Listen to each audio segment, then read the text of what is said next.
TikTok wants to chat as well. Let's bring him up and see. First of all, an hour and a half with 0 drop frames. Let's go with me. What's up, dog? Are you here to debate?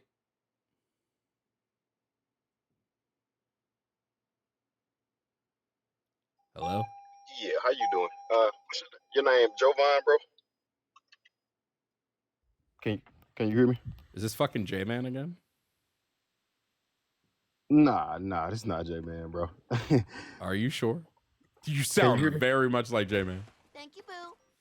Nah, I was just listening to you and J Man. Nah, That's true. I did I'm see a you in the Trump comments opposer. I did see you in the comments while Yeah, J-Man was I speaking. don't Never think mind. Trump Yeah. is a That's a fucking I don't think Trump brain is a good fuck, bro. person at all. Oh, okay. Well, then we don't I disagree on did anything. um I wanted to discuss with you and converse with you about your two of your topics. The first one being trans men slash women are men and women, and which me personally, I I don't believe in that, but I am also a person that just because I don't believe in that, I don't believe that they should be subjected to hate or violence or anything like that. I just personally don't agree with their lifestyle. But like I said, I don't, just because I don't agree with your lifestyle doesn't mean that, you should be Okay, so subjected just to really quickly, scrutiny or friend. hate or violence. Just really quickly. It's not a life. It's not a lifestyle. I just want to be very upfront about this. A lifestyle would be something you like choose to partake in.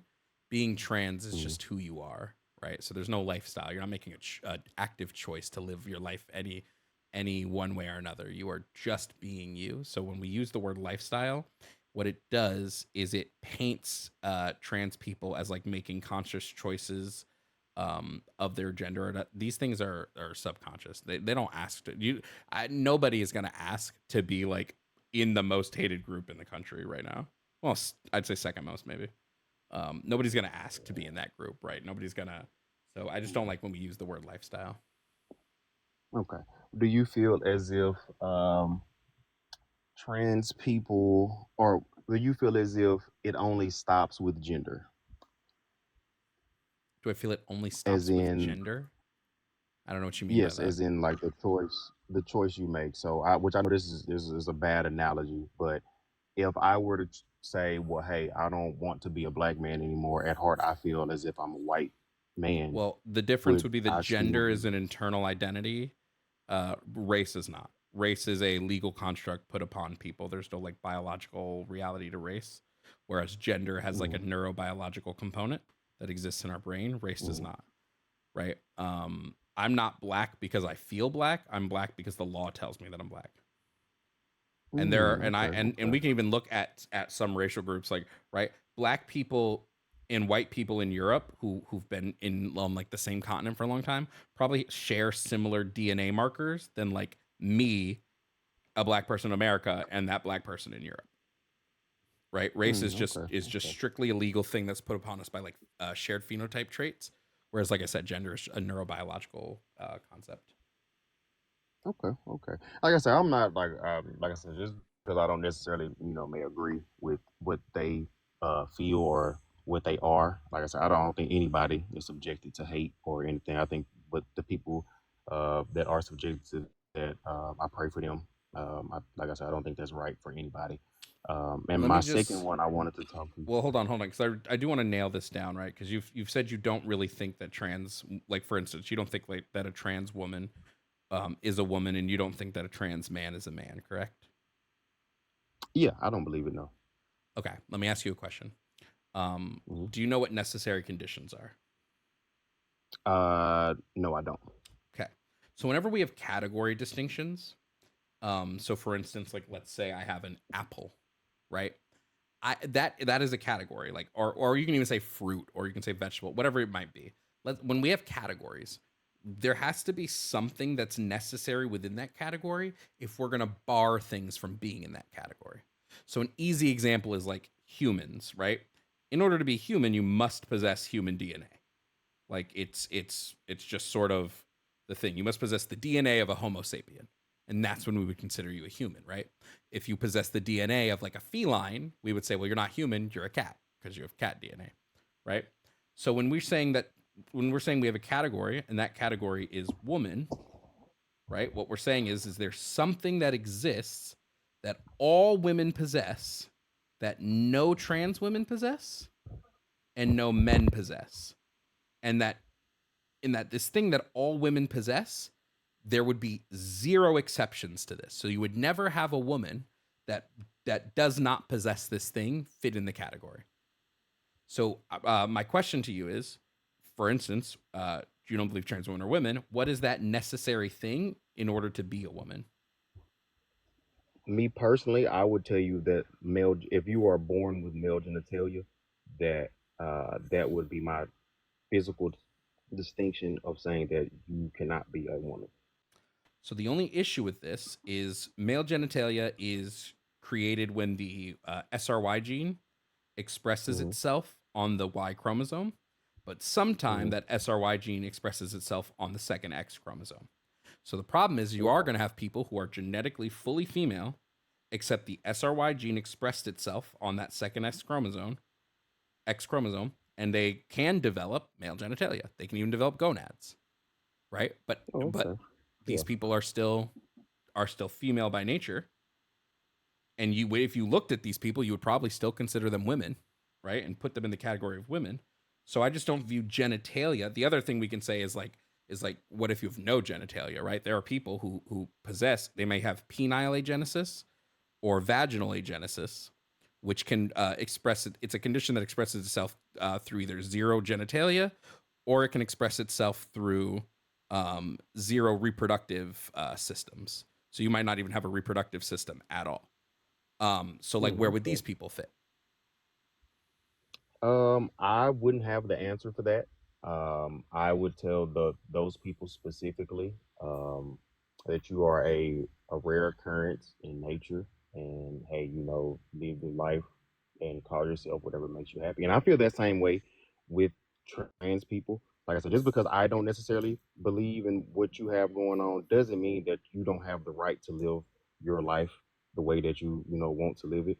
Sure, but what I want you to But under what I want you to understand here about that is that if you believe that people that have this rarity can fit into this category, then the things you've claimed are necessary aren't actually necessary, right? Because the thing about necessary conditions are there zero exceptions. You can claim that there are sufficient conditions, which is what you've described, right? Sufficient is a bit different. So a sufficient condition just says that there's a list of things and having those things are sufficient enough to get into the category. So you could say like all women have long hair, not that they do, but that would mean that like if you have long hair, it doesn't necessarily make you a woman. Life hair, what the fuck? It doesn't necessarily make you a woman. It just means you possess one of the qualifiers that is sufficient enough to be in that category. So I would say uh, the sufficient condition to fit into the category of woman is just having the gender identity that aligns with whatever societal traits we tend to pose onto that category, right? Just having a gender identity that aligns with this thing is sufficient enough to be in said category, and that solves all the see, yeah, necessary that's conditions where complications. okay, see, yo, that's kind of where I liken it to with the analogy of race because there are certain people, I'm pretty sure you're from America and I'm from America as well, and we know that blackness and whiteness kind of operates different in America than it does in other pieces of the world because for example, a person may be of Argentinian descent that is not white at all can come to America and be white passing and also get certain privileges that white Americans would get, although they are not white Americans, although they're not white at all. So that's Well, yeah, kind of like but what what is I whiteness? But like, what is whiteness, right? This is the issue that we're um going to run into. Like, whiteness isn't whiteness isn't anything. a mono. It, Whiteness is just a legal category. Whiteness is nothing. Do you know that there was this was around slavery? There was a group of black people that were legally considered white. They were legally considered white people because it was beneficial to the actual white people around them to put them into this legal category. I have to look to see like to remember the exact group, um, mm, but they were legally considered white. They allowed them to be considered white, right? this isn't because they were white. It's because whiteness is a legal construct, not like it's a like both are social constructs, race and gender, but whiteness Yeah. is a legal social construct that has Yeah, and only that's ever why I been say, used. whiteness kind of operates different Yeah. around the world. Whiteness isn't a monolith, but I guess I would use our whiteness in America as my focal point for whiteness because I don't really know how it operates in Europe or in Asia or things like that. But yeah, in America, that's whiteness is a thing. Whiteness in America kind of symbolizes uh privilege. It kind of symbolizes like, hey, you can do things that other people in this country aren't allowed to do, and even if you do them and get caught doing said things, that your punishment may not be as severe as others, or things like that. Which, like I say, with trans people, I went to college in Northwest Arkansas. I'm from South Arkansas, and Thank you, man, Phil. down I don't know if you've ever been to the South or if you're from the South, but down here people kind of operate different. I remember I grew up with a young man who was I'm pretty sure he identifies as trans because he wore long hair, he wore women's clothing, heels, dresses, and things like that. And I remember him being picked on in the South. Like it was something like he knew as soon as he walked out of his house in the morning time, like that was just a part of his daily routine. People were gonna pick on him and bully him. And not saying that that was right in any means, and I remember my first week in Northwest Arkansas when I started going to college, and I seen a couple of trans men up there, and it was so different the climate of seeing that up there as opposed to seeing it in deep down south, and that kind of opened my eyes. I was around 19 years old, and I was like, okay, like like you actually don't have to treat them like that. You don't have to go out of your way to be mean to them or be hateful to them or enact violence towards these people. You can just let them live their lives and let But them let me choose to be what they but are. just really quickly, because you keep referring to them as a him when this would be a person that would refer to themselves as a she, right? Like we have to be careful of like little things like this. Even if you're in the vein where you're like, well, I'm agreeing. I'm not saying that you are, but I'm just saying even when we're in the vein of like, well, I'm agreeing with this. We have to be careful about these little slip ups we do because it just normalizes um, transphobic behavior. So I like to be very upfront. Like if somebody says they're a trans woman, right? Typically they're going to go by she/her. That's going to be the Yeah, typical. which yeah, no, that wasn't that. Yeah, that wasn't. I'm sorry. Yeah, that was Yeah, a little I'm different. not Yeah, I'm saying not you were gonna go doing it out of my way. maliciously, right? Like Yeah, I'm I'm saying not that gonna like go out of my way. Yeah. these things are ingrained in us. I still accidentally misgender people all the time, right? These things are ingrained in us, and it takes a while for us and to train our brains out of this like cis normative thinking that like we all have been conditioned, right? We've all been Mhm. conditioned this way, like right? Like I grew up, I didn't know fucking trans people were a thing. And when we look at like trans panic of the early 90s and like our late 90s and early 2000s, anytime you saw a trans person on TV, it was for them to be the butt of the joke, right? Mhm. My primary introductions to trans people as a kid was through Jerry fucking Springer. That's not Yeah, or good. like RuPaul's drag show. Like, yeah, that was the Well, closest thing that I kind of got to that. I would drag queens are a bit different, so I wouldn't say that. But like typically, like if you ask anybody where they got their formative beginning understandings of trans people, it's Jerry Springer and it's Maury. And every Mhm. time trans people were on this show, it would be to either mock them, it would be to instill panic by saying that they're tricking people, it would be to make them the butt of the joke. Like they like trans people weren't on these shows because these shows were glorifying where are these shows where we're respecting them and giving them representation. Actually, RuPaul would probably be better representation than fucking all of these things. But like just to boil it down, this is why like when we talk about race, like you and me were talking about, like I don't believe there really is a necessary condition to fit into a racial category. I think it's like entirely derived by these nonsensical things because right like let's take blackness, let's take the fact like me and you are both black, right? We're black. Mhm. If I have a kid and that kid has like albinism, right, this kid is still black, right? This kid would still be black, but like, Yeah. what is the one trait that connects all black people? It's skin color.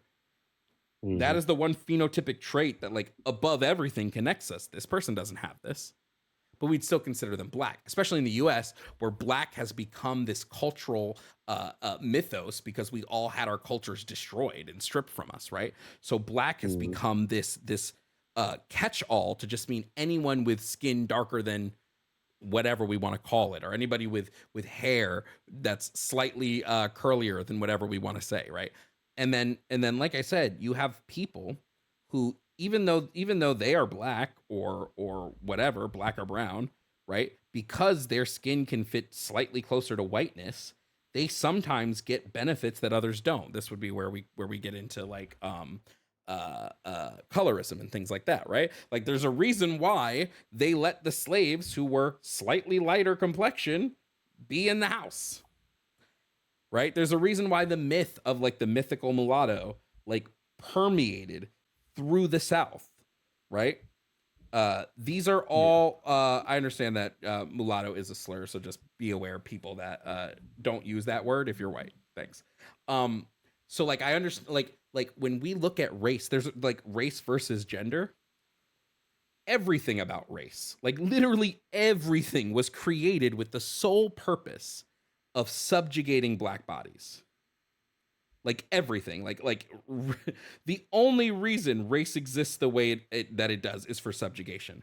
Gender is slightly different. Gender is a lot more categorical, and gender wasn't created for the use of subjugation, although it did lead to this because power and men. But like gender is a lot more connected to us, like I said earlier, in our neurobiology. Like gender Mm, has influences in hormone production, like when like we see some evidence that when you're in utero, hormone washes can affect the gender identity you have coming out. It's completely devoid of your sex and things like that. So like all of these things combined is why I go, like when somebody goes, well, can't you just be transracial? I'm like, no, that ignores the context of what race was since day one. mm. Okay, okay. Well, yeah, man. That's wait, like I say, I get what you're saying on this, as far as the race being, that's more of a, even though both gender and race are social things that we've kind of put into place. I get what you're saying with, the gender kind of being more tied to your DNA and being more part of you than, race. Yeah, I can get that. I can understand that. Yeah, and that's why I say trans women are women. They fit into that I feel category. that. There's Okay. no All there's right. no condition that would keep them from that category. They fit into it neatly, and I feel that. Okay. My second one that I wanted to talk to you about was the Christian God is evil. So oh do sure. you believe in any religion, or do you kind of, you don't subscribe to religion? I do not believe in religion. I think specifically organized religion has led to some of the largest rights violations in all of human history.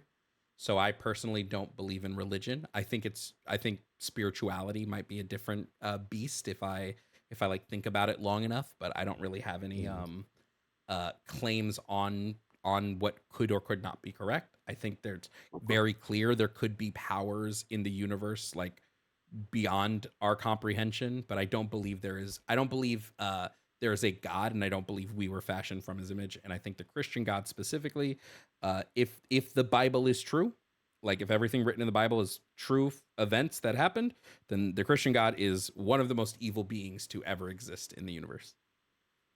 Okay, okay. Now I'm a Christian. I do believe in Christianity. I do believe in God and Jesus. Now I was having a conversation with some people in the comments earlier, and they were like, "Okay, well, what about the Crusades?" And I will be the first person to say, like, I think that was wrong. I think that killing people or anything, any type of violence enacted or hate enacted towards people in the name of God is wrong. I personally believe that the God that I serve would not, he wouldn't subscribe to that, and he wouldn't believe in that. He wouldn't want that either. I also believe, and I think me and you will probably kind of touch bases on this. I think that Christianity gets a very bad rap from a lot of the people who represent it. I was watching Donald Trump's, I can't even remember exactly what it was. It had something to do with Donald Trump. And a lot of the people that were talking were MAGAs. And they were Christians, and a lot of rhetoric that they were using, I couldn't believe it, and I didn't like it because I know that as Christians, that's not our values, and that's not how we treat people. Um, the whole deportation and So illegal just really quickly, immigrant thing. I just want to really quickly touch on something. I can recognize that the values prescribed in the Bible can be vastly different from the values of the people who use the book to justify actions. Right?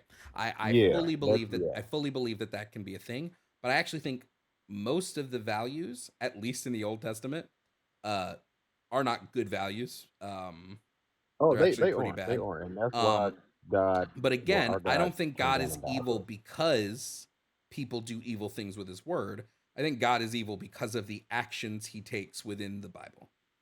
And those actions Oh, would be okay. evil. And I actually don't think any of those actions are forgivable, in my opinion. What actions would those be? Sure. I think he's evil for what he did to Job. I think he's evil for what he did to Abraham and Abraham's son. I think he's evil for flooding the world. I think he's evil for sicking a bunch of bears on children because they made fun of somebody for being bald. Uh, I mean, I can keep going, but we can start with any of those.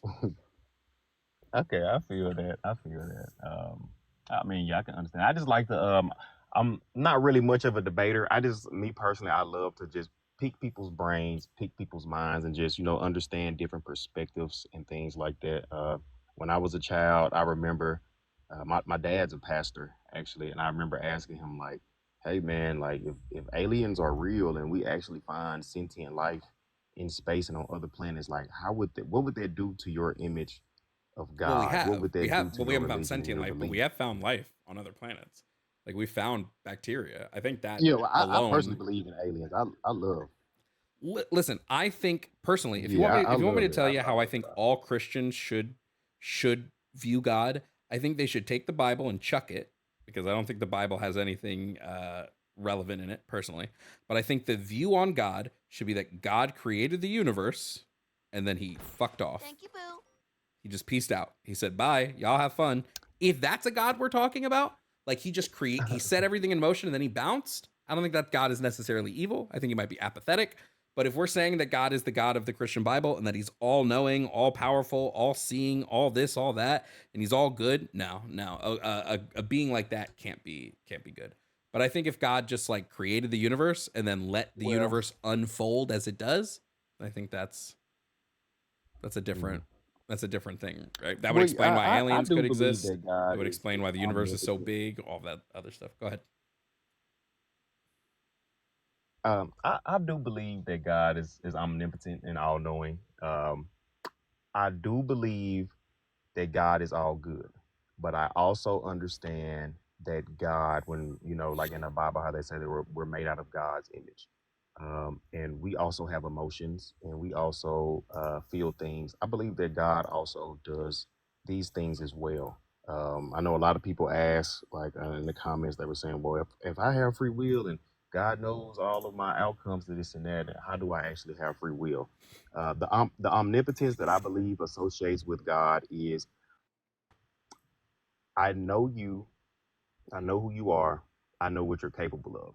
I believe we all have free will and I believe we all have decisions. Just like I can make the decision to The believe only in God issue with and that somebody would else be can then make we the can't decision call to him not all believe in God. knowing. He would be all guessing at that point, Why not would all knowing, because he would why just would be you why would you think he's all not all knowing? well, because if he doesn't exactly know what we're gonna do, he just knows us well enough to predict what we're gonna do. That's all guessing. He's making it's an educated guess based Oh on him well, knowing us. maybe But maybe I said that wrong. if he knows everything we're going to do, exactly when we're going to do it, how we're going to do it, and there's no chance of us making another choice, I would say we don't have free will. Right? Everything is predetermined. This is why when people go, everything's to God's will, that's why I'm like, how can it be to God's will if we have free will?